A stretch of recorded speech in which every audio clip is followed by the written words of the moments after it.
প্রচণ্ড গরমে সবথেকে তৃপ্তিদায়ক সবজি হলো লাউ। আর এই লাউ দিয়ে বিভিন্ন রকম রেসিপি আমরা এখন বানিয়ে থাকি। আজ আমি আপনাদের কাছে নিয়ে এসেছি লাউ দিয়ে দুরকম রেসিপি। আমাকে আমেরিকা উইথ বাঙালিয়ানা চ্যানেল থেকে আমার মিষ্টি প্রিয় বোন সুবর্ণা রিকোয়েস্ট করেছিল লাউ দিয়ে কিছু রেসিপি দেখানোর জন্যে, তাই আমি আজকে এই রেসিপি দুটি নিয়ে এসেছি। চলুন কিভাবে আমি করেছি করে দেখাই।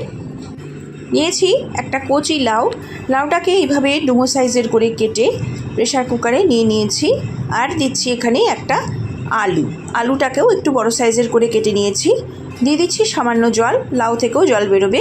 এবার প্রেশার কুকারে আমি একটি বাসি দিয়ে নামিয়ে নেব। এবার বসিয়ে দিয়েছি গ্যাসে কড়াই, নিয়ে নিয়েছি 1 চা চামচ পাঁচফোড়নটাকে ভেজে মিক্সিতে গুঁড়ো করে নেব। লাল করে ভেজে নিতে হবে, মিক্সিতে গুঁড়ো করে নিচ্ছি। এবার আমি আবার কড়াই বসিয়ে দিয়ে দিচ্ছি সর্ষের তেল। রেসিপিটা সর্ষের তেলেই করব। এখানে আমি 1 মুঠো মটর ডাল 1 ঘন্টা ভিজিয়ে রেখে আদা কাঁচা লঙ্কা দিয়ে বেটে নিয়েছিলাম। এবার ভালো করে ফেটিয়ে নিয়ে কালো জিরে লবণ দিয়ে আমি বড়া বানিয়ে নিচ্ছি। এইভাবে ছোট ছোট করে বড়াটা বানিয়ে নেব। বড়াটা এক পাশ হয়ে গেছে, আর একটা দিক উল্টে দিচ্ছি। খুব অল্প তেলেই কিন্তু আমি বড়াটা ভেজে নিলাম। আপনারা দেখলেন, বেশি তেল আমি এই রান্নাটাতে একদমই ইউজ করব না। খুব সাধারণভাবে আর তাড়াতাড়ি এই রেসিপিটা হয়ে যাবে। বড়াগুলো ভাজা হয়ে গেছে, তুলে নিচ্ছি। এবার আমি একটি মশলা বানিয়ে নিচ্ছি। নিয়েছি 1 মুঠো গোবিন্দভোগ চাল, 2টো কাঁচা লঙ্কা আর অল্প কালো জিরে। এটা আমি মিক্সিতে পেস্ট করে নেব। গোবিন্দভোগ চালটা একটু সময়ের জন্য ভিজিয়ে রেখেছিলাম। এবার কড়াইতে তেল দিয়ে দিচ্ছি 4টে শুকনো লঙ্কা, একটা তেজপাতা আর দিচ্ছি গোটা জিরে। ফোড়নটা খুব ভালো করে ভেজে নিতে হবে যতক্ষণ না পর্যন্ত ফোড়নের গন্ধ আসে। ফোড়নটা ভাজা হয়ে গেছে। এই পর্যায়ে আমি দিয়ে দিচ্ছি সেদ্ধ করে রাখা আলু আর লাউ। আলু আর লাউয়ের যে জলটা, সেদ্ধ করে রাখার জলটা কিন্তু আমি ফেলে দিইনি, ওটা রেখে দিয়েছি। অবশ্যই ওটা রেখে দেবেন, ফেলে দেবেন না। এবার আমি দিয়ে দিচ্ছি পরিমাণ মতো লবণ আর দেব খুব সামান্য হলুদ। লাউতে অনেকেই হলুদ ইউজ করেন না, আমি খুব অল্প হলুদ এখানে ইউজ করছি। দিয়ে দিলাম সামান্য হলুদ। সব কিছু একটু নাড়াচাড়া করে নিয়ে এবার আমি যে মশলাটা পেস্ট করেছি গোবিন্দভোগ চাল, কালো জিরে আর কাঁচা লঙ্কার, সেটা দিয়ে দিলাম। মশলা পেস্টটা দিয়ে আমি অল্প সময় একটু নাড়াচাড়া করে মিশিয়ে নিচ্ছি। খুব বেশি নাড়াচাড়া করার প্রয়োজন নেই, একদমই হালকা মশলা ছাড়া এই রেসিপিটা আমি বানাচ্ছি।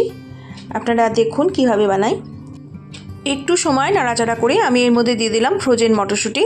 মটরশুঁটিটা যদি আপনাদের কাছে না থাকে তাহলে না দিলেও চলবে।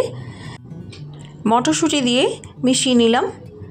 এবারে আমি দিয়ে দিচ্ছি এর মধ্যে সেদ্ধ করে নেওয়ার পরে যে জলটা ছিল লাউয়ের, সেই জলটা আমি ঢেলে দিলাম। ওই জলটাই দিতে হবে, অন্য এক্সট্রা জল দেবেন না। লাউয়ের সেদ্ধ করার জলটাই আমি এর মধ্যে ঢেলে দিয়ে এবার কিছুক্ষণ মিশিয়ে নিচ্ছি। একদম বিনা মশলায় আর খুব সহজে এই লাউয়ের রেসিপিটি খেতে যেমন সুস্বাদু তেমনি স্বাস্থ্যকর। আমি এবার বড়াটা দিয়ে দিলাম। বড়াটা দিয়ে ভালো করে মিশিয়ে নিচ্ছি। আবারও ভালো করে মিশিয়ে নিয়ে এইবারে আমি এর মধ্যে দিয়ে দেব ভেজে রাখা 5 ফোড়নের গুঁড়ো। 5 ফোড়নের গুঁড়োটা দিয়ে আবার মিশিয়ে নিচ্ছি। দেখুন কত তাড়াতাড়ি হয়ে গেল লাউয়ের ঝোল।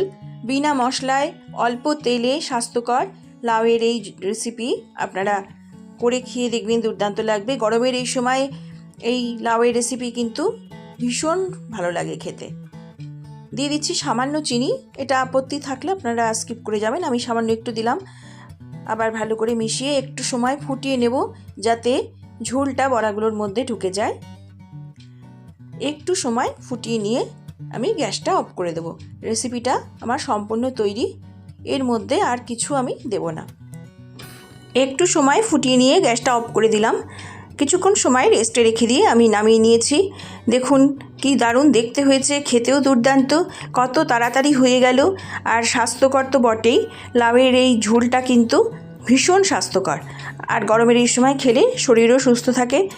আপনারা যদি না খেয়ে থাকেন তবে অবশ্যই এরকম করে বানাবেন। লাউয়ের অনেক ধরনের রেসিপি আপনারা খেয়েছেন, এই রেসিপিটা করে খেয়ে দেখবেন, গরম ভাতের সাথে দুর্দান্ত লাগে। আর বাড়িতে কিন্তু সবাই খুব আনন্দ করে খাবে, বাচ্চা থেকে বড় সবাই। এবার আমি চলে এলাম আমার দ্বিতীয় রেসিপিতে। আমি গ্যাসে কড়াই বসিয়ে সরষের তেল দিয়ে দিয়েছি একটা তেজপাতা আর 3টে কাঁচা লঙ্কা, আর একটা ছোট সাইজের কচি লাউ আমি সেদ্ধ করে ভালো করে চটকে নিয়েছি।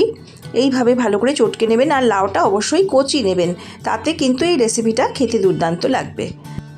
এবার আমি এখানে দিয়ে দিচ্ছি ফ্রেশ নারকেল কোড়া। নারকেল কোড়াটা কিন্তু যতখানি আপনার লাউয়ের পরিমাণ ঠিক ততখানি নিতে হবে। এখানে আমার লাউয়ের পরিমাণ অল্প বলে আমি অল্পই নিলাম। এবার নারকেল কোড়াটা দিয়ে ভালো করে মিশিয়ে নিয়ে আমি এখানে দিয়ে দিলাম পরিমাণ মতো লবণ। পরিমাণ মতো লবণ দিয়ে এবার আমি এর মধ্যে দিয়ে দিচ্ছি ফ্রোজেন মটরশুঁটি। ফ্রোজেন মটরশুঁটিটা যদি ঘরে না থাকে তবে না দিলেও চলবে।